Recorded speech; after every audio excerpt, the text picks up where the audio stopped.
Okay, so I got these like plastic knitting needles because they're advertised as like ergonomic knitting needles, and I have to say my wrists do hurt slightly less, but the thing about them is like the tip is a little bit weird. I'm gonna do the Beauty Guru focus. I don't know if you can see them.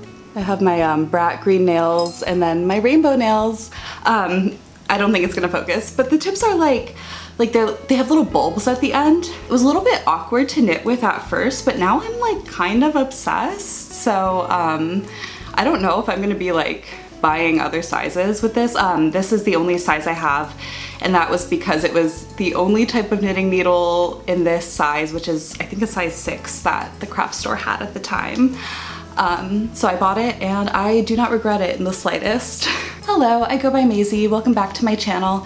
And today I wanted to talk about some of the things that I have knit and crocheted in the past few months. Technically all the things that I've made since January-ish, so I guess like the first half of 2024. So for context, I've had a lot of free time this year because I have been very ill. My cat is like leaning out of the cat tree with his legs like dangling. Because of a lot of health issues, I haven't been able to work and it's been really frustrating, and I'm sure if you're chronically ill or mentally ill, you understand. My goal for this year in terms of my knitting has been to embrace my own sense of style a little more, if that makes sense. I don't want to feel like so confined to a pattern. I kind of want to embrace my own shape and size, and also embrace like my sense of whimsy a little bit more. The first piece, basically it was this off-the-shoulder sweater pattern top because I have an off-the-shoulder sweater that I really love and I wanted to knit one. And as I was knitting it, I realized it would make a really cute like shirt instead of like full-on sweater. So I did modify the pattern quite a bit, and I ended up making this like lacy girly pink cap sleeve shirt with like a little tie at the front and some frills at the bottom. If you hear my cat gobbling on his food, I apologize in advance. I really did like this sweater and this pattern. The thing about me is that I have a large chest, and I felt like the way this pattern kind of did the bust shaping, I feel like it really emphasizes my chest rather than like shapes it gracefully. Does that make sense? I feel like I wasn't a huge fan of how big my chest looked in this shirt, but if you want to highlight your assets a little bit more, I feel like this top might be a pattern worth looking into. Also, I will have the links to all of the patterns in the description of this video. The next thing that I want to show you guys is this shirt that I made. So I was following the pattern, and I think it was called like the coquette top. I wasn't a huge fan of this pattern in terms of the way it was designed or written. I loved the way that the Tuss knits and that the actual designer's version of the top looked. I thought it was beautiful, but I found that the way the pattern was written, I'm a little bit picky about patterns, and if something is written in a way in my mind where it makes significantly more sense to write it in a different way, such as like a more simple way, or if I think there's a much more like efficient way to do something, I get kind of like annoyed. There was just a lot about this pattern that I thought didn't really make sense in terms of construction and the way the pattern was written. With that being said, I got really annoyed with the way the pattern was written and decided to completely like redesign the top. I wanted to do kind of like, does anyone remember, I might be mispronouncing their name, but it's like Ysolda on Ravelry.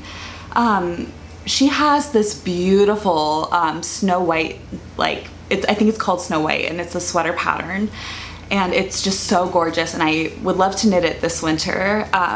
But I kind of wanted to do something with like that sort of shaping on the neck, and I ended up like making these long like strap things to go down the sides, and it just doesn't look good. The tension is all wrong, and it's pretty tight on me. I think my gauge was off. I think that's on me. And honestly, overall, I was just not a fan of how this shirt turned out. But my weight does tend to fluctuate quite a bit due to health issues, so I'm kind of hoping that maybe I will be able to fit into this one of these days. Also, it was knit with the Luxe Merino yarn from Michaels, which is, I kind of tad itchy. The fiber content of that yarn is very warm, and so for such a form-fitting garment, I get overheated quickly. I tend to run warm. In fact, the air conditioning is off right now so I can film this video, and it's 97 degrees outside, so that just shows you how much I love you all. So this next one that I knit, I am obsessed with. So the thing about these tank tops, and this is also a version of the same tank top, when I have made them, they have stretched out significantly and they don't tend to come back to their shape as well as I thought they would since it's a garter stitch. So with that in mind, I made this top one size too small and it's still pretty big, so I would end up going like 2 or 3 sizes too small. You know, it might just be the yarn that I used. I used a 100% merino for this one, and for the other one I used the Luxe Merino from Michaels. I should probably tell you what the pattern is. It's called The One That I Want, and the designer is Lily Kate Makes. I'm sure you've heard of her. She's been in the design sphere for forever, and I love her patterns. I'm so grateful that the pattern included a version for a full chest, because a lot of times I don't have the opportunity to knit something and have it look good because I have different proportions than most people. So having 2 different options for the chest, whether it's like full chested or like more average size chests, I think it really makes the pattern more inclusive to a more broad variety of sizes, even though it's not like a made to measure pattern. The first top I made of this pattern, well, the first one I frogged because I played yarn chicken and lost. But the second top and the first finished top that I made is in, as I said, the Luxe Merino yarn from Michaels. And I added the word bug to it in stockinette stitch in the same type of yarn, but in pink. And this is because I really like bugs. I'm just a huge bug enthusiast, and it's my term of endearment for every human being on this planet. Now, I completely changed up the straps for both of these tops. I ended up not adding on the straps as I knit because I didn't like the way that they looked in the finished photos. Instead, I just left the straps off completely, so the original pattern is more of a tube top. And then I used the straps from a completely different knitting pattern. The pattern that I took the straps from is called the Thine Own tank top or tube top. I knit this pattern last year and I just totally fell in love with it. As a side note, I highly recommend that pattern if you're okay with made to measure patterns and Excel spreadsheets. But I just took the straps from that top and I added them to this shirt, which I made in this really kind of ugly green color. I've been really obsessed with ugly colors lately, and it's green and it has like this reddish sheen in the light. If I can find the name of the yarn, I will put it on the screen and in the description. I bought it like as an impulse yarn purchase because I thought it was really ugly and I love it. But I decided to add the word soup on the front. For context, I tattooed the word soup on my right ankle in 2022. I just love things that are warm and cozy. I could honestly see myself making quite a few more of these tank tops. Oh my gosh, I totally forgot about another one that I made. I made another version of this tank top. I made this tank top in white and red. It has the words, "You break it, you buy it" on it, and it has a little graphic of a little red broken heart. If you followed me back when I was in college, you may have remembered when I made a similar version of this. I actually embroidered a tank top that I had with those words and I put a little anatomical heart on it. So it was a little nod to like 2017, 2018 me, and that tank top that I loved so dearly and wore all the time. I will say for the buttons, I made them myself because I couldn't find any heart buttons that I really vibed with that like matched my freak. So I made them out of polymer clay. Essentially, I just rolled out a flat sheet of clay and I cut little heart shapes with a little heart cookie cutter, and then I put 2 little holes in the clay with a toothpick before I baked it, and then I baked it, and then I painted it red, and voila. Now this next thing, I've made quite a few of them like throughout the year because I have been making them and just giving them away at protests, and it's a little like fruit bat. I almost said brat. I think Charlie XCX is taking over my brain, but it's just a little amigurumi bat, and then I made it in the colors of a watermelon and I embroidered some black seeds on it. I've been giving these little bats to my friends and random people that I meet at pro-Palestinian protests, And I don't like charge for them or anything. I just ask that you check out Operation Olive Branch, and I'm gonna ask all of you to do the same. The link will be in my description. But just as a side note, I think the community aspect of the fiber arts is something that really should not be ignored. I mean, don't get me wrong, I love knitting in my room by myself, like with my headphones on, all cozied up in a blanket, like eating my Taco Bell, like I get it. But I also really love like the community aspect of the fiber arts. I love bringing my knitting places to the park, to the library, to the club. I find that I make lots of friends if I'm knitting in public, and generally speaking, I love sharing things that I love with the community. So of course I can make little fruit bats for a cause that I am passionate about. The next one I'm going to share is also an amigurumi. It's this little like cat that I made.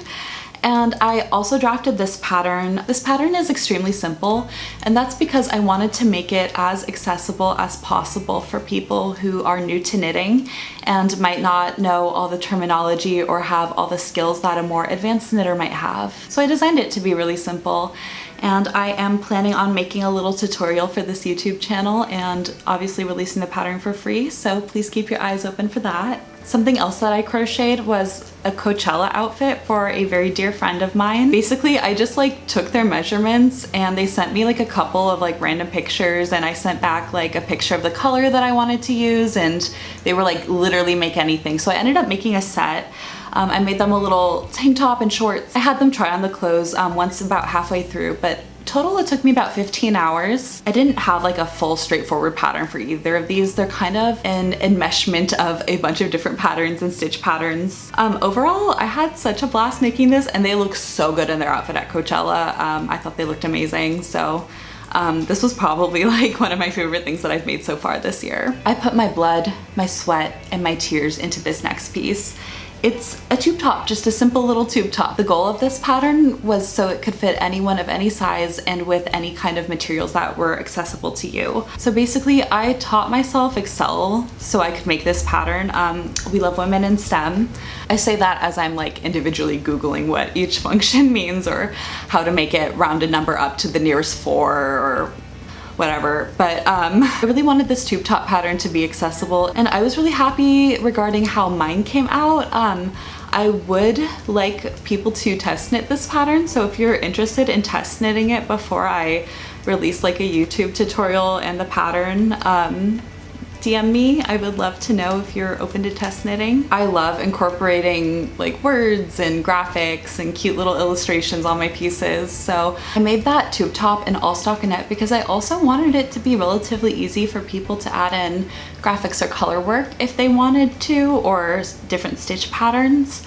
I basically wanted the tube top to be as customizable as possible, given that I love to spice up the patterns that I use. You can add sleeves or opt for no sleeves, or you know, whatever you're comfy with. So again, if you would like to test knit the pattern, please DM me or comment on this video or somehow get a hold of me. I'll put my website with my email in it in the description. These last 2 items are crochet pieces. This first one is a shirt that I made. It's from the Quiet Moon top pattern. However, again, I modified the front. I found the neckline being so high to be a little bit bothersome on me. For context, I held DK yarn double. It was like a really light DK, but I held it double, and for some reason the bulkiness of the yarn held double up with the neckline being so high really created like a combination where I felt like I was being suffocated a bit. So this is how the top that I made turned out. I thought this was a super cute top, and I love how it turned out. I will say I did modify the front quite a bit to fit my bust shape. So again, if you have a large bust, look into doing that and figuring out like your own measurements and what you would need to increase or decrease. I did that so it would fit a little bit better, but now the top is not reversible, so that's something to take into consideration. I ended up stitching a little pearl star to the front. I have to point out every time I go out that it's off center because it really bothers me, but like no one else notices, so maybe I'm the problem, it's me. Last but not least, I have my magnum opus for this year. Let me paint the scene. I was wandering Michael's looking for inspiration for something to crochet because I hadn't crocheted like a full piece for quite some time. and I was really feeling crochet inspired, even though it hurts my wrist significantly more. I really wanted to crochet something. So essentially this vest came to me in a vision at a Michael's craft store. In terms of like pattern, there isn't one. I just took design elements that I knew that I liked and incorporated them into this shirt. Essentially I made a square neckline because I love a square neckline, and I added some ruffles because I love ruffles. I wanted to do a grid, but I didn't like any of the grid stitch patterns that I had seen, so I ended up just doing stripes and then chaining the vertical stripes so it would create a grid. Overall, the 4th of July just passed, and this is really how I'm feeling about the state of America and the world right now, so I guess my crochet reflects that. There's the end of my video. It took a lot longer than I thought it would. Thank you so much for watching. I hope you have the most wonderful day. I will have all the links that I mentioned and all of my links in the description. I will also include a list of resources such as hotlines that do not call the police in case you are struggling with your mental health. So I will include those in the description. And I love you so much, and thanks for watching. Bye.